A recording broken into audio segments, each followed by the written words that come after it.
بسم اللہ الرحمن الرحیم۔ السلام علیکم۔ بخاری وائس میں خوش آمدید۔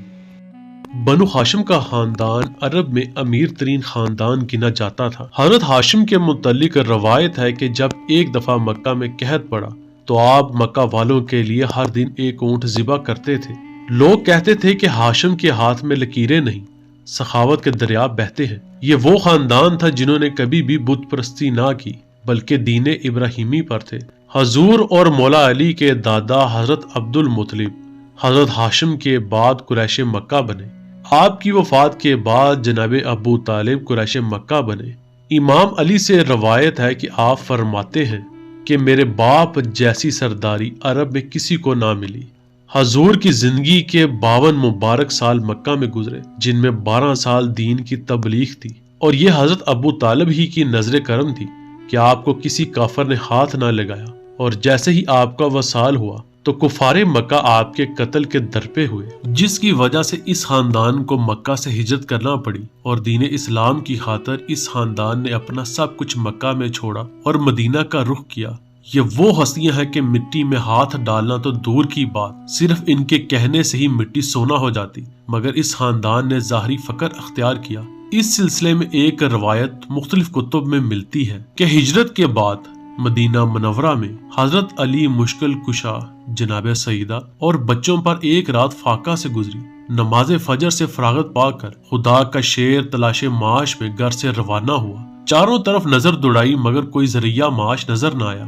دن کا بڑا حصہ ڈلنے کو آ گیا، اپنا خیال نہ تھا۔ سیدہ اور بچوں کے فاقہ کی وجہ سے بازار کے متواتر چکر لگائے مگر کوئی کام نہ ملا۔ آفتاب کی روشنی جلملانی شروع ہوئی۔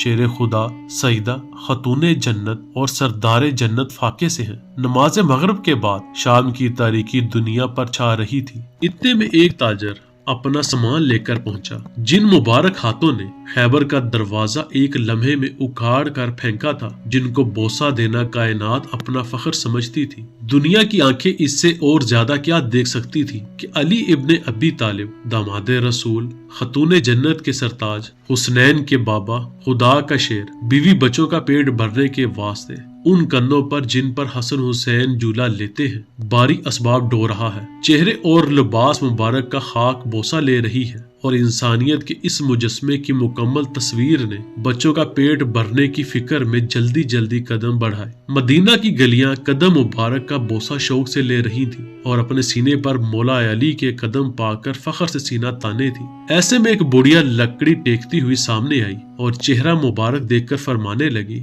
اے علی، میں اور میرا شوہر 3 وقت سے بھوکے ہیں، خدا کے واسطے ہمارا پیٹ بھر دے۔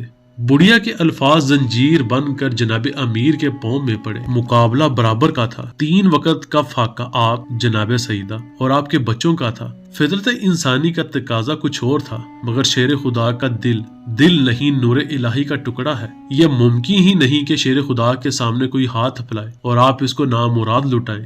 2 درم جو مزدوری کے عوض حاصل کیے تھے اس کے حوالے کیے اور فرمایا، خدا تجھ پر رحم فرمائے۔ صبر و شکر کے ساتھ خالی ہاتھ گھر کی طرف پلٹے۔ باب خیبر کو کھاڑنے والے ہاتھوں پر جب شہزادی کونین خاتون جنت نے دیکھا تو چھالے پڑے ہوئے تھے۔ ہاتھوں کو بوسہ دیتے ہوئے آقا زادی نے فرمایا، علی، مجھے فخر ہے کہ میں تیری بیوی ہوں۔